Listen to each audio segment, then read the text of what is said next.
Lemon rice எப்படி செய்கிறதுன்னு பார்க்கலாம் வாங்க. உளுத்தம்பருப்பு, கடலப்பருப்பு, பச்சை மிளகாய், வரமிளகாய், கடலக்கொட்டைங்க, கருவேப்பிலை, கொத்தமல்லி தழைங்க, வடித்து வச்ச சாதம், லெமன் புழிஞ்சி வச்சுருக்கோம் பாருங்கள். இப்போ எப்படி நம்ம செய்யலாம்னு பார்க்கலாம் வாங்க. கடாய் வச்சுக்கோங்க ஃப்ரெண்ட்ஸ், எண்ணெய் ஊற்றிக்கோங்க.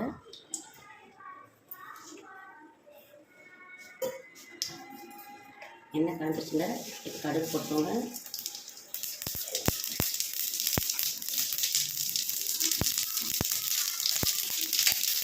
இப்போ கடலப்பருப்பு, உளுத்தம்பருப்பு போட்டுக்கோங்க. கடலப்பருப்பு, உளுத்தம்பருப்பு நல்லா கலராகுங்க.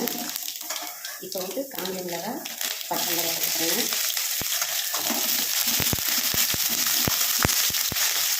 கொஞ்சமாக நம்ம பெருங்காய் தூக்கி வச்சுக்கோங்க. அதில் பிரிஞ்சு வைக்க லெமனில் நான் மஞ்சத்தூளும் உப்பும் போட்டு கலந்து வச்சுக்கோங்க.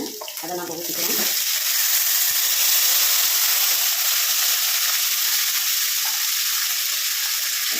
நல்லா இது ஒரு கொதி வச்சுக்கலாம். வந்ததுக்கப்புறம் இந்த கடலக்கொட்டை, கொத்தமல்லி தழை, கருவேப்பிலை நம்ம போட்டுக்கோங்க. போட்டுட்டு அதுக்கு நம்ம அடுப்பு ஆஃப் பண்ணிக்கிறோம். இப்போ இதில் ரைஸை சேர்க்குறோங்க. ரைஸை சேர்த்துக்கிறோம். ரைஸை சேர்த்துட்டு இப்படி கலக்கிக்கிறோங்க. ஃப்ரெண்ட்ஸ் நல்லா கிளறியாச்சு. இப்போது லெமன் சாதம் ரெடி. லைக் பண்ணுங்கள், கமெண்ட் பண்ணுங்கள், ஷேர் பண்ணுங்கள், சப்ஸ்கிரைப் பண்ணுங்கள் ஃப்ரெண்ட்ஸ். தேங்க்யூ.